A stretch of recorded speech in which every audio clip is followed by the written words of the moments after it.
एक तरफ ट्रेन पटना से दिल्ली जाने वाली थी और दूसरी तरफ ये चमड़े का जूता सोच रहा था कि सफर खत्म होते होते मैं भी S8 से S9 में पहुंच जाऊंगा। एक औरत टुकटुकी लगाए अपने पति की राह देख रही थी, क्योंकि इस पैट्रियार्कल सोसाइटी में अक्सर पति और पापा लोग ट्रेन चलने के टाइम में ही पानी लेने उतर जाते हैं। विंडो सीट पे बैठे एक बच्चे को बुजुर्ग ने हटा दिया था। बच्चे ने उसे ऐसे घूरा जैसे MP और राजस्थान के मुख्यमंत्रियों को सिंधिया और पायलट घूरते होंगे। तभी मेरी नजर सीट एक्सचेंज का नंगा नाच करते सज्जन पर पड़ी, जो लोअर बर्थ पे बैठे एक युवा को अपर बर्थ पे भेजने के लिए ऐसे डांट रहे थे मानो ये वही अमेठी की सीट है जहां से ये हमेशा चुनाव जीतते आ रहे हों। हमने जायजा लिया तो पता चला क्या चल रहा है, क्या मुद्दा हो गया। हाँ, हम देख रहे हैं जितना मेहनत अपना सीट इकट्ठा करने में आप कर रहे हैं, इतनी मेहनत सरदार पटेल ने देश की रियासत इकट्ठा करने में नहीं की।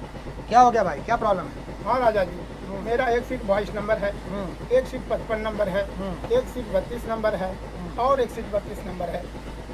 एक के बोगी में 2 32 कैसे जी? नहीं, एक सीट S8 हिमगिरी एक्सप्रेस में है। इतनी विविधताएं तो देखिए देश में नहीं है भाई जितनी इनकी सीटों में है। वही तो ये जनाब समझ नहीं रहे हैं। क्या नाम है जी आपका? हरी सिंह राजा जी। हरी सिंह राजा जी। वो तो देखिए तब भी नहीं माने थे, आज कैसे मानेंगे? देखो क्या है कि ये फैमिली वाले आदमी हैं, बुजुर्ग हैं, आप इनको दे दीजिए, ऊपर कैसे चढ़ेंगे? आप सिंगल हैं, एडजस्ट हो जाइए, यही सिस्टम है ना। अरे यार, वही तो रवीश जी, सिस्टम रवीश जी, सिस्टम। ये जो सिस्टम है, हम सिंगल लॉन्डो से यही उम्मीद करता है कि हम अपनी कंफर्म सीट दे दें, हमारी विंडो सीट दे दें, हम सिंगल ट्रेन में चढ़े और सिंगल ही ट्रेन से उतरे। ये सिस्टम हम सिंगल लॉन्डो के लिए कर तो कुछ नहीं रहा रवीश जी, लेकिन हमारे जले पे नमक जरूर छिड़क रहा है ये बुलेट ट्रेन को लेके। नहीं, हाँ तुम जो बोले सही बोले, लेकिन ये बुलेट ट्रेन कहाँ से बीच में आ गई भाई? इससे ऐसा क्या हो जाएगा? वही तो रवीश जी, कुछ हो ही तो नहीं पाएगा। अब जो लड़का पटना से ट्रेन पकड़ता है वो मुगल सराय आते आते लड़की से नजरें मिला पाता है। सही बात है। अब प्रयागराज आते आते थोड़ी बहुत बातचीत हो जाती है जी। अब दिल्ली पहुंचते पहुंचते अगर कैसे किसी तरीके से गैस पास कम दे दे लड़की को तो नंबर भी मिल जाता है रवीश जी। और ये पूरा का पूरा चीज जो है वो 24 घंटे में होता है। बिल्कुल। अब बुलेट ट्रेन की वजह से ये जो पूरा का पूरा सफर है वो सिर्फ 2 से 3 घंटे में खत्म हो रहा है रवीश जी। अब इतने कम समय में रवीश जी हम सिर्फ इतना पता कर सकते हैं कि लड़की की जात कौन सी है। जात पूछोगे? सुनो तो ये बताओ, ऑनर किलिंग से डरते हो तो प्यार क्यों करते हो भाई? देखिए रवीश जी, डरता तो मैं किसी के बाप से भी नहीं हूँ, बस किसी अपने बाप से फटती है हमारी, और कुछ नहीं। आपकी फटती होगी? हाँ फटती है। हाँ ठीक। अब देखिए रवीश जी, इतना सब जो समस्या है, बोझ है, वो हम अपने कंधे पर लेके चल रहे हैं रवीश जी। और ऊपर से ये माशा आके पूछने की सीट एक्सचेंज कर दीजिए, सीट एक्सचेंज कर दीजिए, ये एक्सेप्टेबल नहीं है रवीश जी, मैं कह रहा हूँ ये एक्सेप्टेबल। ट्रेन में चिल्लाओ नहीं। तुम्हारी समस्या क्या है हमको समझाओ जरा। तुम्हारी समस्या तुम्हारे पिताजी हैं, बुलेट ट्रेन है, सिस्टम है, कि ऐसे बकैती करते रहते हो? रवीश जी, बात ऐसी है कि हमें ना ये क्या ये सफाई वाले फॉर्म ना भरवाने होते हैं, तो बस ऐसे हल्ला उल्ला करके फॉर्म बांट देते हैं। आप भी भरिए रवीश जी, अपना PNR यहाँ डालिए। सीट नंबर क्या है आपका रवीश जी? तुम पैसेंजर नहीं हो, स्टाफ हो क्या? हाँ ना रवीश जी, ये देखिए। और तुम्हारा ये दोस्त ये भी स्टाफ है? हम भी स्टाफ है, हैंड टावल बांटते हैं। गजब बकैती चल रही है भाई। सुनो, चलो जूम करो, दिखाओ इनको, कैमरा में दिखाओ, जूम करो। सुनो, पोज मत दो, अवार्ड नहीं मिलने वाला है, तुम्हारा कंप्लेन होगा मिनिस्ट्री में, रेलवे मिनिस्ट्री में, समझे? सुनो, रुको, कहाँ रवीश जी कैसी बातें कर रहे हो रवीश? तो देखा आपने, देश का भी यही हाल है। ऐसे हमारे देश में कई नेता पहले तो खुद ही समस्या की पटरी बिछाते हैं और उस पे फिर चुनाव की ट्रेन चला देते हैं। समझ रहे हैं अंकल? मिल गया सीट ना, भाग गए दोनों। चलिए, जहाँ सोना है सो जाइए। वाराणसी आ गया था। सबने अपनी अपनी सूखा आलू, जीरा आलू, भुजिया आलू, मटर आलू, गोभी आलू की सब्जियां खोल ली थी। भारतीय रेल में आलू आपको आयुष्मान खुराना के फिल्मों से ज्यादा वेरिएशन दे देता है। थोड़ा आगे बढ़ा तो कुमार सानू की मधुर आवाज मेरे कानों में पड़ी। ये आवाज बिल्कुल वैसे ही लुभा रही थी जैसे खिलता गुलाब, जैसे शायर का ख्वाब, जैसे पहली किरण, जैसे भाई साहब, आप देख नहीं रहे हैं कि इतना बढ़िया बज रहा है, तो बीच में आप ये सब लेकर काम बज रहे हैं भाई? काफी बढ़िया माहौल बना के बैठे हैं आप लोग भाई। यहाँ यंग एट 50। तो आपका ये जो कारवां है, ये कौन से तीर्थ में जा रहा है? अरे आप बिल्कुल स्टीरियोटाइप कर दिए हैं राजा जी। तीरथ वीरथ नहीं जा रहे हम लोग। हमारा कॉलेज का गोवा प्लान अधूरा रह गया था, वो पूरा करने जा रहे हैं। वाह जी, आपकी जवानी तो जवानी है, हमारी जवानी तो खाली फना हो रही है जी। वाह जी, आप तो रिमोट दबा के गाना डाल दिए हैं। ये आप एक ग्रुप के डीजे हैं। आप तो काफी पुराने और अच्छे गाने बजा रहे हैं भाई, हैं? आपका रेडियो भी काफी चमचमा रहा है। क्या है इसमें? अरे इसमें मोहम्मद रफ़ी, किशोर कुमार, हेमंत जी, मुकेश, लता ताई, आशा ताई, इन सबका सुनहरा गाना भरा हुआ है, तो चमचमाएगा ही ना। ये है सारेगामा कारवां। इसमें आप गाना कभी भी सुन सकते हैं बिना इंटरनेट और एडवर्टाइजमेंट के। बहुत बढ़िया भाई। ये हमारे वक्त पे होता तो हम भी बरखा को लुभाने के लिए बजाते, है ना? चैनल में रोक तो लेते कम से कम। चली गई बताइए। चलिए मजे कीजिए। अब मैं आपको बता दूं कि आप लोग गोवा जाने के पहले ही लगता है नशा में आ गए हैं, क्योंकि ये ट्रेन जो है वो दिल्ली जा रही है, गोवा नहीं, समझे? का? अरे गलत टिकट बुक करा दिया क्या? अरे बाप रे, ट्रेन घुमाओ। अरे गलत ट्रेन में तो नहीं चल रहे हम लोग। चलो, अरे सामान लो बेटो, सामान लो बेटो। रुको। अरे ट्रेन प्लेटफार्म छोड़ चुकी थी और मैं स्वच्छ भारत पाने की उम्मीद, क्योंकि मेरे सामने बैठे एक महाशय मूंगफली खा के ट्रेन में ही फेंक रहे थे। क्या जी, नमस्कार दुशासन। हाँ, स्वच्छ भारत अभियान का चीरण कर रहे हो, ये क्या फैला रखा है नीचे? कर देना मिलेनियल वाला बात राजा जी। हम तो रेलगाड़ी का फ्रेगनेंस ठीक कर रहे थे। कैसे जी? नहीं समझे? अब देखिए, यहाँ सड़ा मौजा का बदबू, बाथरूम के पास बैठे हैं उसका बदबू, आज जो रेल में जो राजनीतिक बहस चल रहा है उसका बदबू। तो आप ये बताइए कि 24 घंटा का सफर हम कैसे काटेंगे, हैं? तो ये मूंगफली जो है ना, इसमें प्राकृतिक लाभ है, और इसको ऐसा रगड़िए, ऐसा खचखचाइए, और पूरा जो रेल है उसमें मार सौंधा सौंधा खुशबू फैल जाता है। आई ना आपको खुशबू? आई ना?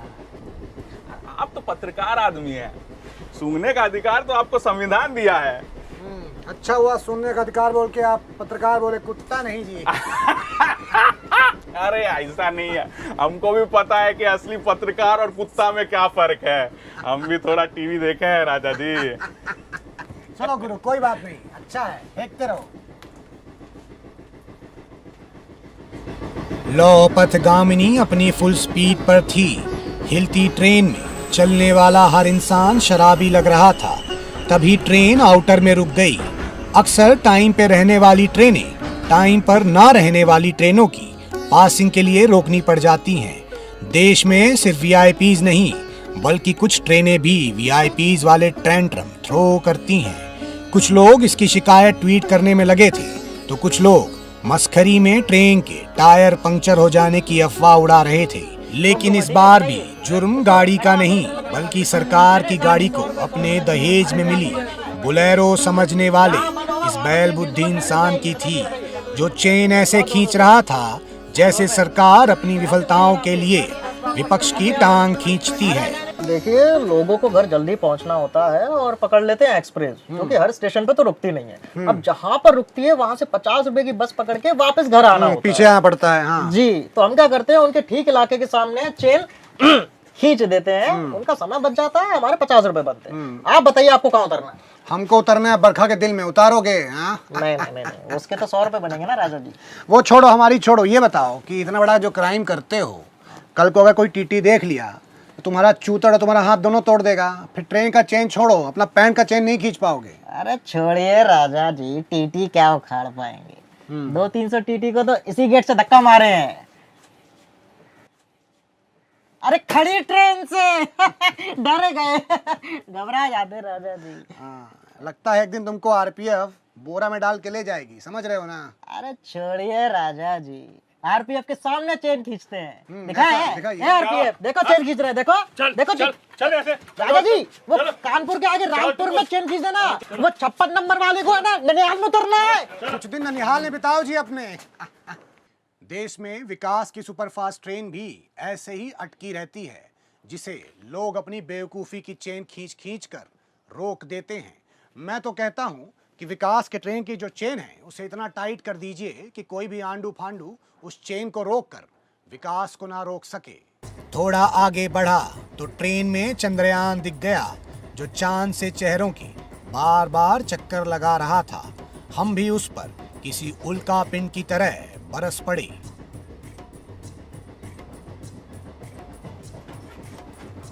क्या जी लल्ला, तब से देख रहे हैं हाँ? वो वाला बाथरूम जब पास पड़ता है, यहाँ लंबा घूम के काहे जा रहे हो हाँ? कौन लॉन्च किया है तुमको जो लैंड नहीं हो पा रहे हो? नाम क्या है तुम्हारा? राजा जी वो राजा जी हमारा नाम है भाई, तुम्हारा नाम क्या है? विक्रम विक्रम। क्या कर रहे हो यहाँ?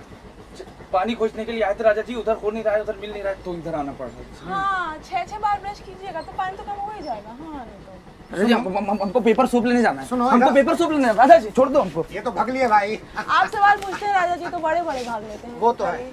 बेचारा शर्मीला सा लड़का है, हमसे बात करने की भी हिम्मत नहीं जुटा पा रहा है, खाली चक्कर काट रहा है यहाँ पे। फिर कहेगा कि हम भाव नहीं देते हैं। हम क्यों नहीं भाव देंगे? हम भाव देने के लिए ना बैठे हैं। अरे आके सी टाइप चार्जर मांगो या ये चेतन भगत का नॉवेल मांगो। पढ़ने के लिए थोड़ी लाए हैं, पढ़ता है कोई, पढ़ने का चीज थोड़ी है। सही बात है। इनको बहाना भी हम ही बताएंगे, सिंगल ही मरेंगे ना फिर ये लॉन्डे। अब राजा जी हमारा भी तो मन करता है ट्रेन में किसी हमसफर के साथ लेटेस्ट वेब सीरीज निपटा दे। ये बेचारे इतने शर्मीले हैं कि जब से हम लोग यहाँ आए हैं ना आके बैठे भी नहीं, किसी का तो सीट है। लगता है वो भी मोतिहारी के बॉय स्कूल से पास आउट है जी, है ना, हमारी तरह। ठीक है, कोई बात नहीं है, कोई तकलीफ देना आपको, हम यहीं बैठे हैं 63 नंबर पे, बता दीजिएगा हमको, ठीक है? अरे राजा जी बात ये है ना कि आपको कोई तकलीफ देता है तो आप उसको मुंह तोड़ जवाब देते देखे हैं टीवी, लेकिन हमारा थोड़ा स्टाइल ही अलग है। हमको कोई तकलीफ देता है ना मुंह ही तोड़ देते हैं उसका। हाँ। तो इस लड़की के पास कम से कम मुंह तोड़ने का विकल्प है। अगर ये सुविधा तेजस एक्सप्रेस की ट्रेन होस्टेस के पास होती तो वो इतने मुंह तोड़ देती कि पूरे यूपी के अस्पतालों में मुंह जुड़वाने के लिए लाइन लग जाती। तो अब भी वक्त है बिना बात के बटन दबाना और उन्हें अपने पास बुलाना, और बिना परमिशन के उनकी सेल्फी या उनकी फोटो खींचना बंद कीजिए, क्योंकि ट्रेन में मिलती है बिरयानी गंदे भात की और तेजस एक्सप्रेस में ही तुम्हारे बाप की, है ना? एक और पेंट्री में पानी वाली दाल खौल रही थी और दूसरी तरफ एक सीट के लिए 2 पैसेंजर्स का खून। भाई क्या भैया, क्या है प्राइम टाइम की बहस का मुद्दा? क्या है? राजा जी हम बताते हैं, ये हमारा हॉटस्पॉट यूज किए थे, ठीक है? हमें बोले थे कि हम अपनी आधी सीट देंगे तुम्हें, अब अभी हॉटस्पॉट यूज करके मुकर गए हैं। बताइए, वेटिंग पैसेंजर के साथ कोई ऐसा करता है क्या? नाम क्या है आप? शिवसेना।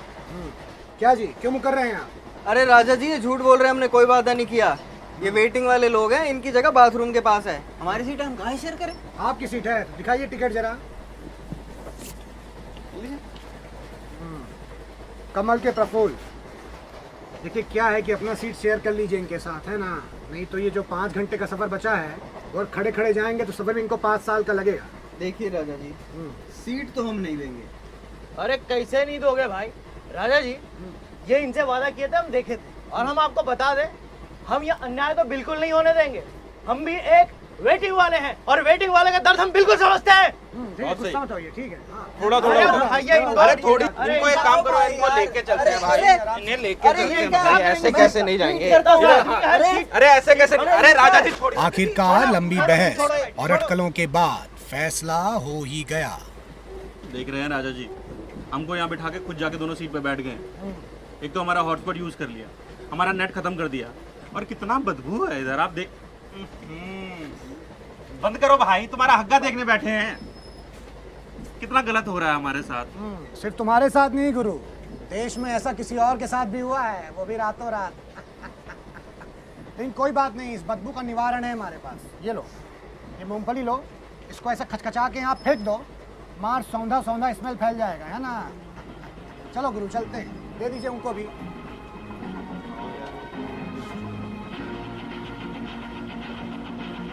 अब दिल्ली दूर नहीं था, सफर बस खत्म होने को ही था। कुछ लोग अपना सामान बांध रहे थे तो कुछ लोग अपना पेपर, हम भी कुछ बांध लिए थे।